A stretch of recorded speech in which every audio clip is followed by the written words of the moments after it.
If you're looking for certainty, the reality of suffering is certain. I mean, what do you accept as evidence above all else? I would say pain is up there.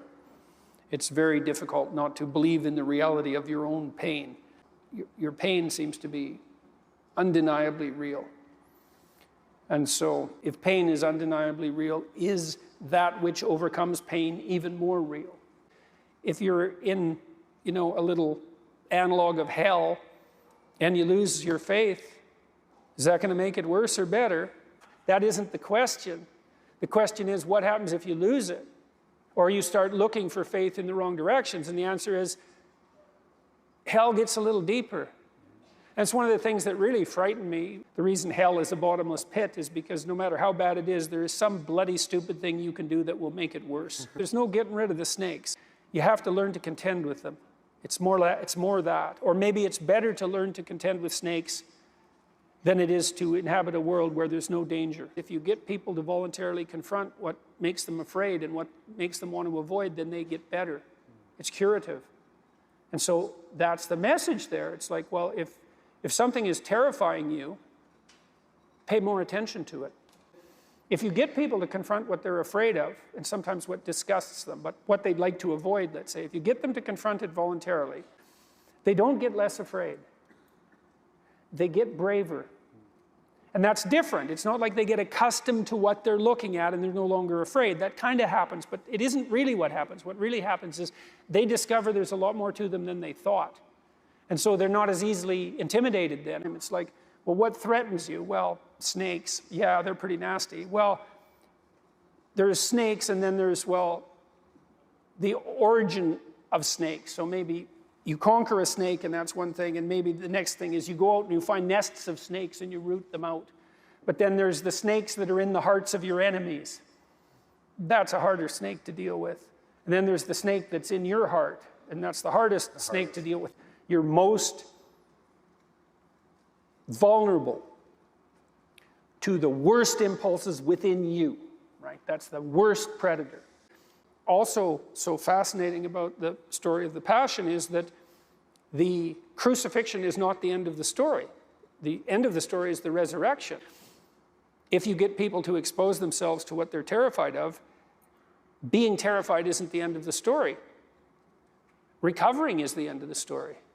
And so that begs the question is like, well, to what degree are we capable of bearing suffering and prevailing? And the answer might be to the degree that we're capable of confronting it forthrightly. Well, a huge part of the challenge of life is how do you bear the suffering that is at the crux of life without becoming tempted and embittered?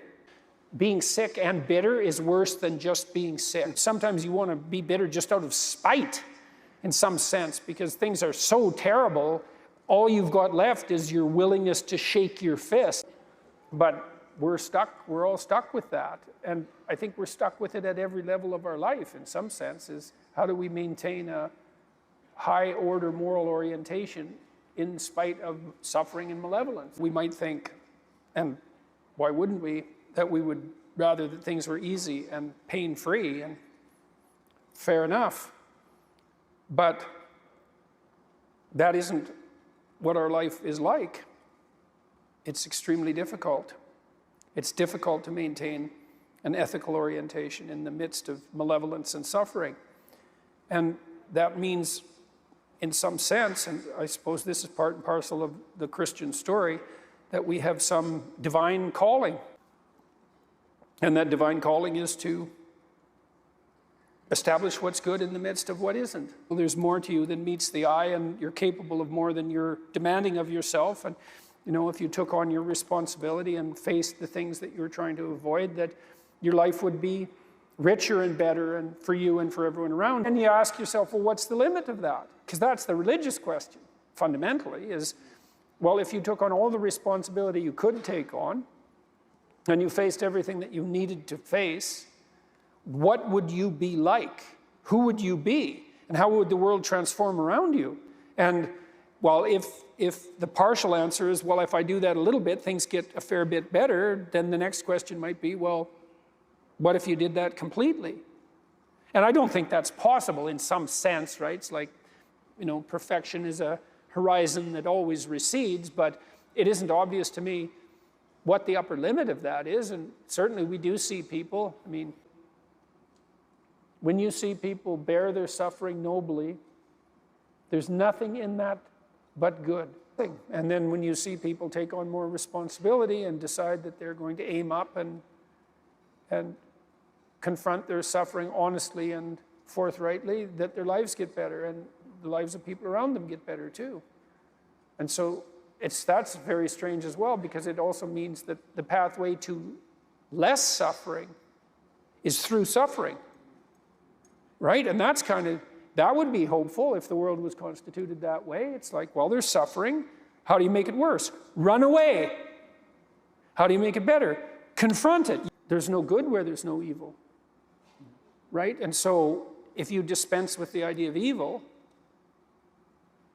don't you simultaneously dispense with the idea of good? Because if something doesn't exist, how does its opposite exist?